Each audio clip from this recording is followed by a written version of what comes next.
রব্বুল আলামিন কোরআনুল কারীমের 33 নম্বর সূরা আল আহজাবের 70 নম্বর আয়াতে কারিমে আল্লাহ রাব্বুল আলামিন বলেন, ইয়া আইয়ুহাল্লাযীনা আমানু তাকুল্লাহা ওয়া কুলু কাওলান সাদীদা। ও হে ঈমানদার মুমিন, আল্লাহকে ভয় করো আর সত্য কথা বলো। কুলু কাওলান সাদীদা, সিধা কথা বলো, সত্য কথা বলো। আল্লাহ এখানে একটি ওয়াদা করেছেন, পৃথিবীর জান্নাতি মানুষগুলো, মুমিন বান্দাগুলো যারা এই সত্য কথা বলবে, আল্লাহ বলছেন তাদের জীবনের সমস্ত গুনাহগুলো মাফ করে দিবেন। জোরে বলি সুবহানাল্লাহ। সমস্ত গুনাহের মূল উৎস হলো মিথ্যা কথা বলা। কথা বলেন ঠিক কিনা? মিথ্যা মানুষকে ধ্বংস করে, সত্য মানুষকে কি দেয়? মুক্তি দেয়। পৃথিবীর বুকে কোনো মানুষ, কোনো মুমিন মুসলমান কখনো মানুষের সাথে ধোঁকাবাজি, প্রতারণা করতে পারে না। আল্লাহ রাব্বুল আলামিন বলছেন, জান্নাতি মানুষদের চরিত্রের ভিতরে যখন সত্য কথা বলবেন, রব্বুল আলামিন বলছেন, ইউসলিহ লাকুম আমালাকুম ওয়া ইয়াগফির লাকুম যুনুবাকুম ওয়াল্লাহু গফুরুর রহিম।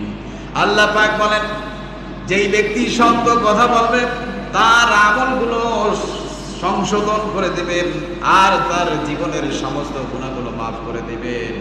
আর যেই ব্যক্তি, আল্লাহ রাব্বুল আলামিন বলছেন, ওয়া মাইয়ুতি'িল্লাহা ওয়া রাসূলাহু ফাকাদ ফাযা ফাওজান আযীমা।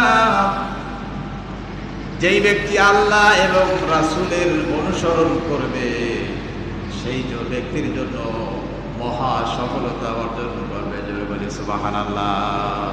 এই জন্য দুনিয়ার জমিনে সত্য কথা বলতে হবে। কি কথা বলেন তো?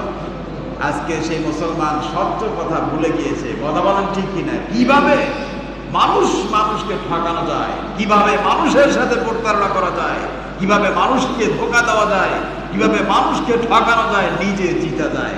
মনে রাখবেন, আকাশ এবং জমিনের মালিক একজন আছে না নাই? তুমি দুনিয়ার জমিনে ধোঁকাবাজি, প্রতারণা, নিজেকে যত চালাক মনে করো না কেন, এটার একটা পরিসমাপ্তি ঘটবে, এটার একটা শেষ সময় আছে।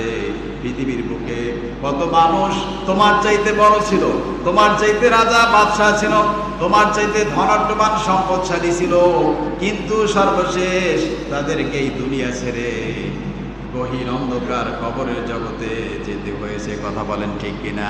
এই জন্য পৃথিবীর কোন মানুষের সাথে মিথ্যা কথা বলে তাকে ধোঁকা দিতে পারে না। ব্যবসার ক্ষেত্রে যাবেন, দেখেন কত ধোঁকা। 9 টাকার মাল আপনার 900 টাকা পর্যন্ত। কথা বলেন ঠিক কিনা? 2000 টাকার একটা জামা, সেখানে 12,000 টাকা পর্যন্ত সিরিপ লাগায় মানুষকে ধোঁকা দিয়ে বিক্রি করে। কথা বলেন ঠিক কিনা? মনে রাখবেন, পৃথিবীর বুকে কোনোদিন হারামে কোনোদিন আরাম নাই, হারামে কোনোদিন। বিশ্বনবী মুহাম্মদুর রাসূলুল্লাহ বলেছেন, লা ইয়াদখুলুল জান্নাতা জাসাদুন গুযিয়া বিল হারাম। হারাম ভক্ষণকারীর শরীর কখনো আল্লাহর জান্নাতে প্রবেশ করবে না। এই জন্য পৃথিবী একদিন পরিসমাপ্তি ঘটবে, এই দুনিয়া ধ্বংস হয়ে যাবে, আপনার আমার জীবন শেষ হয়ে যাবে। এই